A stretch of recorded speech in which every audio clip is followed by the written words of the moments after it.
बेगी हरो हनुमान महाप्रभु, जो कछु संकट होए हमारो। कौन सो संकट मोर गरीब को, जो तुमसे नहीं जात है टारो। जय श्री राम। दोस्तों, आज इस भक्त का अनुभव कई युवाओं व भक्तों को प्रेरित करेगा, वह नास्तिक को भी आस्तिक बनने पर मजबूर कर देगा। इस अनुभव को अधिक से अधिक लोगों के साथ शेयर करें। यह अनुभव सुनने के बाद हनुमान भक्तों को सुखद अनुभव और निष्ठा बढ़ेगी। कैसे हनुमान जी ने अपने भक्त की सहायता की, आइए जानते हैं। मेरा नाम सुभाष है और मैं यूपी का रहने वाला हूँ। यह बात है 19 अप्रैल 2017 की, जब मैं पास ही के एक गांव में बारात में गया हुआ था। हम लोग खाना खाने के बाद डीजे पर नाच रहे थे। डीजे बंद होने के बाद मैं और मेरा एक दोस्त समारोह स्थल से बाहर गांव में घूमने के लिए निकल गए। कुछ समय बाद जब हम वापस समारोह स्थल पर लौटे तो बारात वापस जा चुकी थी। गांव पास में ही था, इसलिए हमने पैदल ही घर जाने का निश्चय किया। पूरे गांव में एकदम अंधेरा था। कुछ दूर चलने के बाद हमें एहसास हुआ कि हमारे पीछे कोई है। हमने पीछे मुड़कर देखा तो डर के मारे हमारे पसीने छूट गए। हमारे पीछे बहुत बड़ा सांड खड़ा था। इतना बड़ा सांड हमने कभी जीवन में नहीं देखा।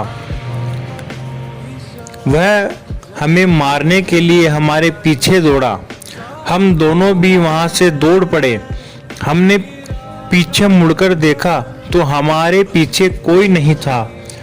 हम और ज्यादा डर गए और उसी समय पीछे से आवाज आई कि यह जो मिठाई है तुम्हारे पास, वह मुझे दे दो।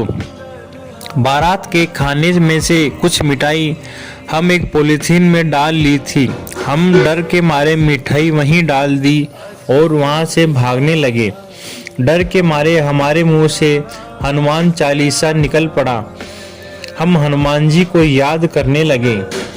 मैं पहले से ही हनुमान जी का भक्त तो था ही, हनुमान चालीसा मुझे कंठस्थ थी।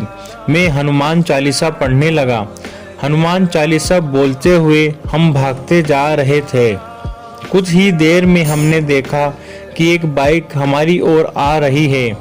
उसने हमारे पास आकर बाइक रोक दी। बाइक रोकते ही बिना सोचे समझे हम उस पर बैठ गए। डर के मारे हमारे मुंह से आवाज तक नहीं निकल रही थी। जैसे तैसे हमने हिम्मत जुटाई और उस बाइक वाले को गांव का नाम बताते हुए वहां छोड़ने का आग्रह किया। उस बाइक वाले ने हमें हमारे घर से कुछ ही दूरी पर उतार दिया। हम इतने डरे हुए थे कि बिना कुछ कहे, बिना कुछ पूछे बाइक से उतरकर सीधे घर की तरफ दौड़ पड़े। कुछ कदम चलने के बाद हमने पीछे मुड़कर देखा तो वहां कोई बाइक थी ही नहीं, ना ही कोई बाइक सवार। वो पूरी रात हम सो भी नहीं पाए। मुझे पूरा यकीन है कि वो बाइक सवार कोई और नहीं, मेरे बजरंग बली ही थे और उन्होंने ही हमारी रक्षा की थी। वहां से जिंदा लौटना मुमकिन नहीं था।